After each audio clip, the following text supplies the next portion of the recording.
Hey, what's up, y'all? This is your boy, y'all's chosen one. Continuing in the Bible G to R. We are befriending the book of Deuteronomy chapter 11. We're gonna get right to it. It's about 32 verses in this chapter. So let's get at it. Therefore, thou shalt love Yah thy power and keep his charge and his statutes and his judgments and his commandments always. Always keep that, no matter what. Christians or anybody tell you said the laws are done away with. The Most High said these things will never go away. Always observe the laws and do them, okay? And know you this day, for I speak not with your children which have not known and which have not seen the chastisement of Yah your power, his greatness, his mighty hand, and his stretched out arm. See, the kids, they haven't seen the chastisement that the Most High did, just like us. Back in the slavery, when our ancestors were back in slavery, we didn't see all that hardship that they have to go through. Man, we can see it in the history books and everything, but we haven't seen that. And his miracles and his acts which he did in the midst of Egypt, unto Pharaoh the king of Egypt, and unto all his land. And he's going to do it again, probably to the President of the United States and whoever else is in control of, wherever we're at, that place has been blessed. And what he did unto the army of Egypt, unto their horses, and to their chariots, how he made the water of the Red Sea to overflow them as they pursued after you, and how Yah have destroyed them unto this day. And it's in modern day terminology, when these armies get ready, he's going to blow up their tanks, their airplane, their jets, their fighter jets, and everything like that. And what he did unto you in the wilderness until you came into this place, and what he did unto Dathan and Abiram, the sons of Eliab, the son of Reuben, how the earth opened up her mouth and swallowed them up, and their households, and their tents, and all the substance that was in their possession in the midst of all Yasharallah. And like I said in my video, Understanding the Matrix yesterday, I'm starting to, correlate some things. Tesla said that he could split the earth wide open. Not giving like Tesla God powers, but I'm understanding this 432 hertz and all that stuff. Understanding what's that machine that they got? That machine that caused the earthquake in Haiti. I can't remember it, but I'm starting to read into a lot of that stuff. But your eyes have seen all the great acts of Yah, harp, that was the name of it, which he did. Therefore shall ye keep all the commandments which I command you this day, that ye may be strong and go in and possess the land whither ye go to possess it. So when we get the next time we get our land, it's gonna be forever. So it's the next time is it. For all those that's doing bad to us, man. They better enjoy the kingdom while they can, because once we get in control, it's over. It's a kingdom that will last forever. And that ye may prolong your days in the land which Yah swear unto your fathers to give unto them and to their seed, a land that floweth with milk and honey. Their seed means from their father. Seed is presented throughout the Bible, and it's something that's very important. For the land whither thou goest in to possess it is not as the land of Egypt, from whence ye came out, where thou sowest thy seed, and waterest with thy foot, as a garden of herbs. See, when we get the kingdom, we don't have to do that work anymore that we did when we came to this land. Our ancestors came to this land, or when they was back in Egypt, slaving. You know what I'm saying? But the land whither ye go to possess it is a land of hills and valleys, and drinketh water of the rain of heaven. So, there's not going to be that much work going to have to be done, man. When we was chilling, we harvested our crops and stuff like that. But, when we harvested the crop, we was able to drink our wine in our own vineyards, eat the good food, and not have to eat slop like our ancestors did. When we get this new land, man, it's going to be ours, and we will be the envy of the world. We will be the ones who the world would look up to as being the true people of the Most High and a righteous people. At a land which Yah thy power careth for, the eyes of Yah thy power are always upon it. from the beginning of the year even until the end of the year. You see that? So the Most High will be with us always from the beginning to end. That land will be protected by the Most High. And it shall come to pass, if you shall hearken diligently unto my commandments, which I command you this day, to love your power. How do you love your power? Not by just praying at night, but doing every statute and commandment that he asks you to do. To serve with all your heart and with all your soul, that I will give you the rain of your land in his due season, the first rain, the latter rain, that thou mayest gather in thy corn and thy wine and thine oil. Not saying that you don't have to work. You do have to. You have to plant. The earth will yield its strength. It will give you the fruits thereof. I mean, today you just get to go in the supermarket and buy your foods. Back in the day, we used to have to, plant vineyards, do things like that. You know what I'm saying? And we didn't rely on the supermarket. It's like in African villages now. There's got, people plant their own crops and they grow their own crops, and that's what they do. The first rain, the latter, and thou shalt mayest. Okay, and I will send grass in the year field for the cattle, that thou mayest eat and be full. Everything is given from the Most High, even the grass that the cows eat.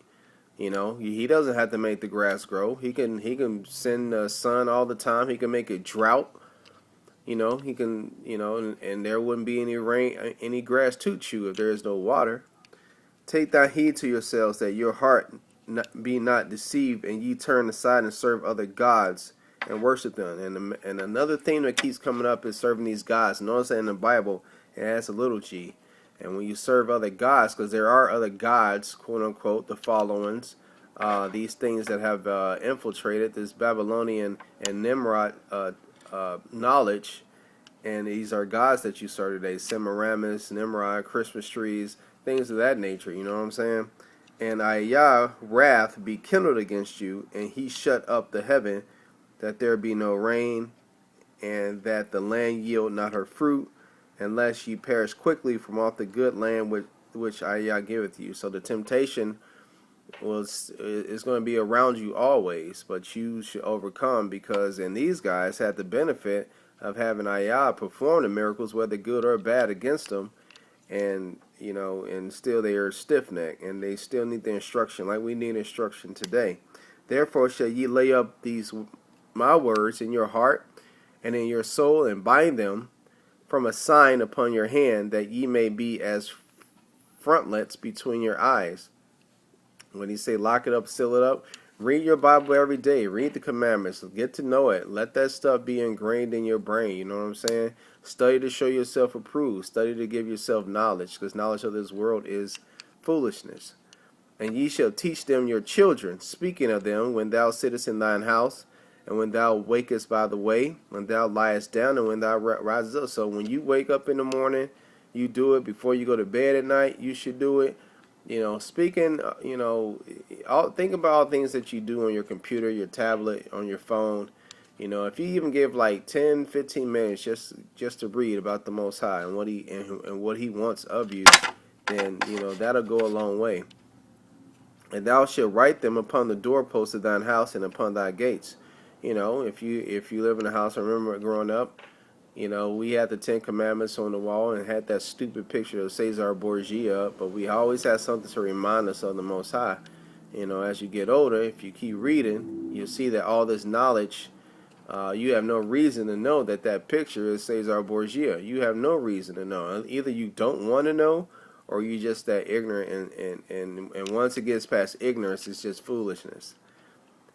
And thou shalt write them upon the door, that thy days may be multiplied in the days of your children, the land which I swear unto your fathers to give them, as the days of heaven upon the earth.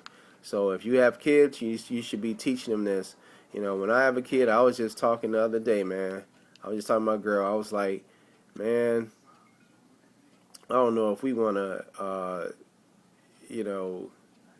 if I ever had kids, we'll have kids, but if I even wanted to go to school, you know what I'm saying? I'd rather just, because the stuff that they teach them is a bunch of crap, you know what I'm saying? It's a bunch of crap.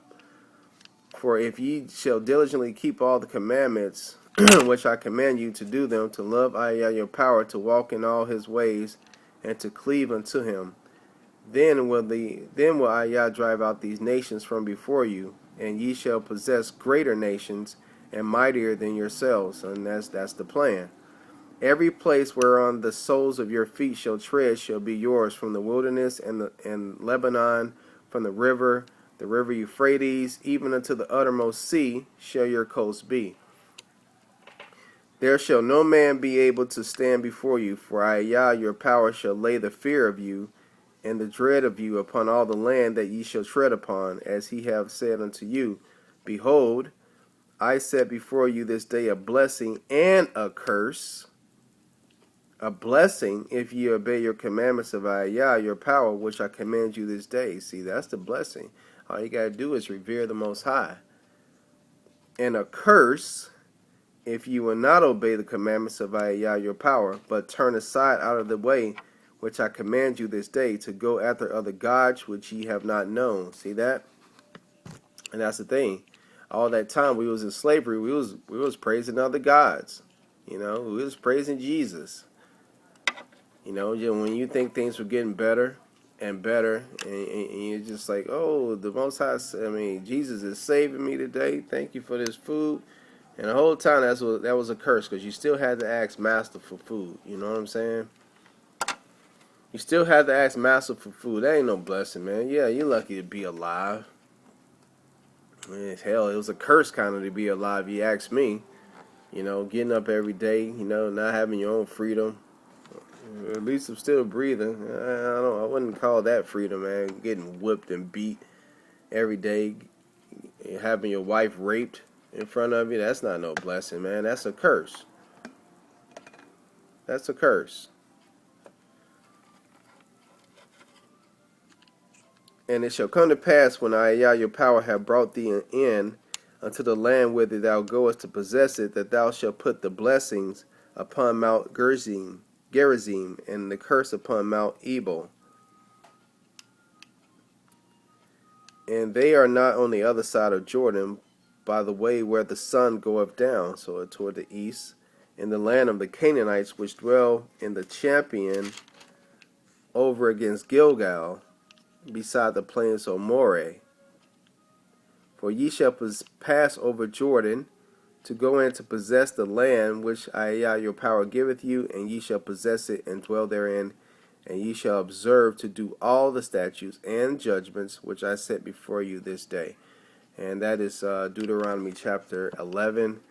Very interesting chapter, very cool chapter. Tells you a lot, that these statutes and judgments are never to be done away with. Even when he comes back again, those things will never go away. Those are statutes, commandments. It teaches you how to serve the Most High, teaches you how to revere the Most High, and teaches you how to love the Most High. All right, it's your boy, y'all's chosen one. I'll get at you on the next one. Shalom.